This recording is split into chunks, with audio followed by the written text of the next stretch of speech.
नाज़रीन इस वक्त हम मौजूद हैं, ये F सेक्टर का जो है यहाँ ये तकरीबन F11 या F16 का ये कब्रिस्तान बनता है। ये सामने हमारे गोलड़ा शरीफ के पास जो बनी हुई ये इमारतें, ये उनके बाद में हम E11 की इमारतें हैं, ये गैर कानूनी हैं, लेकिन हम कब्रिस्तान की बात करेंगे। ये तकरीबन ये है जद्दी पुश्ती कब्रिस्तान, ये कंजूर के पत्थर की ये बनी हुई ये कब्रें हैं। इसके बारे में CDA बोर्ड का ये फैसला था 1997 में कि ये जो जद्दी पुश्ती कब्रें हैं इनको यहाँ पे 4 दीवारी कर दी जाए और यहाँ से आगे एक्सटेंशन नहीं होगी।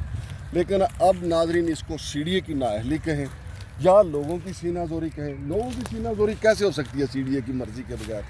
जब तक CDA की मिली भगत ना हो उस वक्त तक ये सीनाजोरी नहीं हो सकती। नाजरीन कहा जाता है कि कम से कम 100 साल पुरानी ये खबरें हैं और ये अब ब्लू एरिया, ये तकरीबन 5 कनाल पे कब्जा हुआ है। अब ये देखें नाजरीन, हमारा कैमरा आपको दिखा रहा है, ये ताज़ा कब्रें बनी हैं, बिल्कुल ताज़ा कब्रें, और हमारा CDA सो रहा है, इन्फोर्समेंट का अमला सो रहा है। चेयरमैन CDA को कुछ पता नहीं शहर में हो क्या रहा है।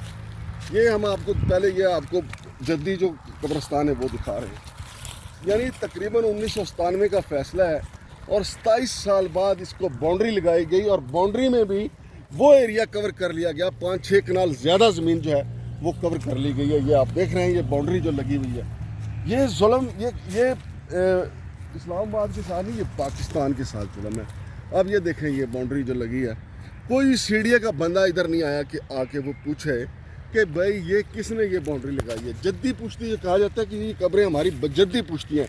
जद्दी पुश्ती जो कब्रें थी, जब ज़मीनें एक्वायर की गई तो यहाँ पे बाउंड्री, यहाँ पे लगनी थी ये बाउंड्री, लेकिन बाउंड्री नहीं लगी।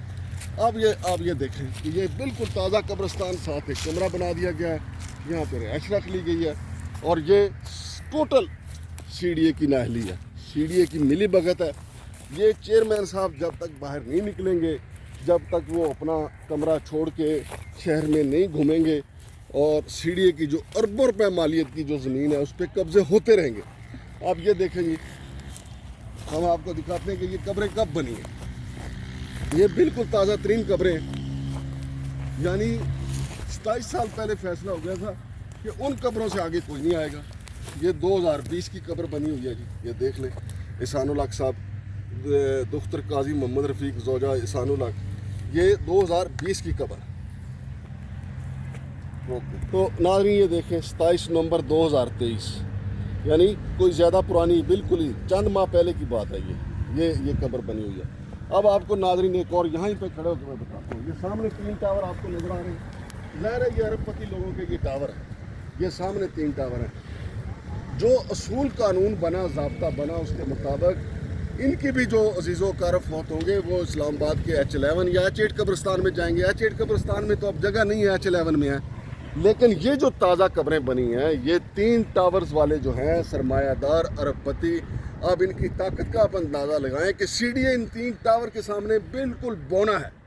जनाब चेयरमैन साहब, ये 3 टावर जो मैं आपको दिखा रहा हूँ, ये किसकी मलकियत है? अब मैं तो नाम ले सकता हूँ, लेकिन आपको खुद भी पता है कि ये किसकी मलकियत है। कैपिटल रेजिडेंशिया है, ये ऊपर लिखा है या हय्यु या क़य्यूम। यानी इन लोगों को ये परवाह नहीं है कि हमारे जो अजीज़ो कार फौत हो रहे हैं, जब वो अल्लाह के यहाँ हाज़िर हों तो यार वो वहाँ तो अल्लाह पाक उनको, उनके दर्जात को बुलंद करे, लेकिन यहाँ भी सीना जोरी पे ज़मीनों पे कब्ज़ा करके ये देखें, ये सारी ये ताज़ा 3 जो ये कब्ज़ा है। अच्छा, ये असूली तौर पे तो इन्फोर्समेंट का अमला यहाँ पे आता और रेडियाँ उठाने वाले, ट्रिये उठाने वाले शाहजहाँ जो है वो यहाँ पे आते, पूछते कि वो कौन माई का लाल है जिसने ये लगाई है। ये CDA की ये 5-6 कनाल ज़मीन है जिस पे कब्ज़ा किया गया। अब ये देखें नाजरीन, असूल सब के लिए एक है, लेकिन ताकतवर के लिए यहाँ भी बदल गया, सरमायादार के लिए यहाँ भी बदल गया। सरमायादार ने अपना कब्रिस्तान बना लिया। अब CDA वाले कल को क्या कहेंगे कि जनाब H11 यहाँ पे गरीब बंदा यहाँ पे दरख्वास्त देता है कि जी हमें कब्र दे दें। उनको कब्र इतनी अप्रोच के साथ मिलती है, इतनी मुश्किल के साथ मिलती है। और यहाँ जो सरमायादार हैं, जिनके अप्रोच है, उन्होंने बज़ोर बाजू देखें, यहाँ पे CDA की तकरीबन ये बनती है 8-10 अरब रुपए मालियत का ये प्लाट है जिस पे ऊपर कब्ज़ा हुआ है। और ये नाजरीन ये जगह जो मैं आपको दिखा रहा हूँ, यहाँ पे और कब्रें बननी है चूँकि CDA नहीं आएगा। CDA एक मस्त हाथी है। CDA तो जस्ट लाइक CDA को एक ऐसी तंजीम के तौर पे चलाया जा रहा है जहाँ पे सारा दिन करप्शन, जहाँ पे सारा दिन दो नंबरी, जहाँ पे सारा दिन बत्ताखोरी, जहाँ पे सारा दिन हरामखोरी का काम होता है। लेकिन अपनी ज़मीनें अब देखें, वो टकेमारी करते हैं सीडीए वाले। टकेमारी इसलिए कि जी ये कराची कंपनी में जाके उनके तजावज़ात वालों से पैसे उठाने शुरू, हालांकि तजावज़ात खुद करवाई हुई हैं, उनसे पैसे लेते हैं।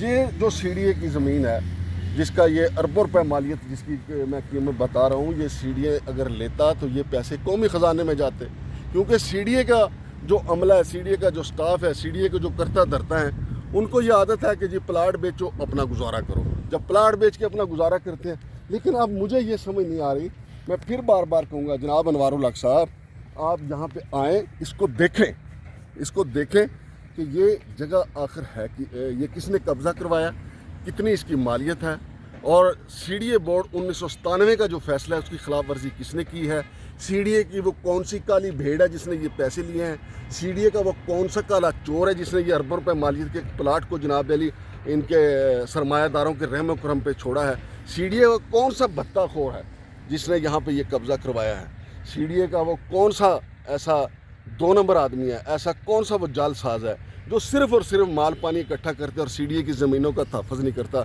जनाब चेयरमैन साहब, आपकी ईमानदारी बिल्कुल अपनी जगह पे, आप नहीं लेते पैसे, आप नहीं करते रिश्वतखोरी, आप नहीं अपने मातहत अमले को कहते कि जी ब्रीफ केस भर भर के लेके आए, लेकिन ये जो ब्रीफ केस भरे हुए जो है जो हमारे कौमी ख़जाने में जाना थे, इसका ज़िम्मेदार कौन है? जनाब चेयरमैन साहब, इसका हिसाब अल्लाह ने आपसे लेना है, क्योंकि ज़िम्मेदार आप हैं, इसमें कोई शक नहीं। जब आप चेयरमैन नहीं थे, ये उस वक़्त कब्ज़े शुरू हुए हैं, लेकिन इस वक्त जब मैं निशानदेही कर रहा हूँ तो आप हैं, हम आपको एड्रेस कर रहे हैं कि आप हैं चेयरमैन सीडीए, आप ये कर सकते हैं। ये सामने हम आपको दिखा रहे हैं, ये गोलड़ा का इलाका है, गोलड़ा के सामने ये जो ब्लू एरिया बनता है, ये वो जगह ब्लू एरिया जहाँ पे कब्ज़ा किया गया है, और ऐसा ऐसा अब ये कब्ज़ा बढ़ेगा। और लेकिन फ़िलहाल इन्होंने ये यहाँ पे निशानदेही की है। तो अगर सीडीए ने खुद बेची है तो क्या, मैंने वैसे जो सीडीए से रिकॉर्ड चेक किया, सीडीए के रिकॉर्ड में ये जगह बेची गई नहीं है, क्योंकि सीडीए तो ऑक्शन करता है, सीडीए तो यहाँ जगह किसी को दे ही नहीं सकता, सीडीए कब्रिस्तान के लिए जगह ऑक्शन कर ही नहीं सकता। सीडीए का अगरचे सीडीए के पास अगली प्लानिंग नहीं है कि उन्होंने अगला कब्रिस्तान कब बनाना है और कहाँ बनाना है। जनाब मोहसिन नकवी साहब, आप आगे हैं, आप स्पीड स्टार भी हैं, आपके बारे में कहा जाता है कि आप बहुत मुतहर्रिक वज़ीर आला थे, आप मुतहर्रिक वज़ीर दाखिला भी होंगे। ये आप देख लें, एक चीज़ की हम निशानदेही कर रहे हैं, ये सरमायादारों ने अरबों रुपए के प्लाट पे कब्ज़ा कर लिया, और वो 3 टावर भी मैंने आपको दिखा दिए जिन्होंने कब्ज़ा यहाँ पे किया है। तो नाज़रीन, बाकी चीज़ें भी आपको रफ्ता रफ्ता हम दिखाएंगे, और सारी जो ज़मीनों पे कब्ज़ा हुआ है, चूँकि सीडीए अपना काम भूल गया है, सीडीए को जगाना ज़रूरी है। और ये मैं मशकूर हूँ उन दोस्तों का जिन्होंने मुझे टेलीफोन पे बताया, फिर उन्होंने मुझे एक छोटी सी तस्वीर भी बना के भेजी थी कि जनाब यहाँ पे देखें कब्रिस्तान के लिए कब्ज़ा हो रहा है। हमारा नंबर फिर नोट कर लें कि 0326 54 यानी 0326 5400 इर्द गिर्द जहाँ भी कब्ज़े हो रहे हैं, आप हमें व्हाट्सएप करें, हम इंशाअल्लाह अज़ीज़ वहाँ पे अपनी टीम भेजेंगे और बेनकाब करेंगे कब्ज़ा माफिया को, बेनकाब करेंगे सीडीए की काली भेड़ों को, सीडीए के काले चोरों को बेनकाब करेंगे जो चंद टके लेके सीडीए की अरबों रुपए की प्रॉपर्टी पे कब्ज़े करवा रहे हैं। शमशाद मांगड़ को इजाज़त दीजिए। अल्लाह हाफ़िज़।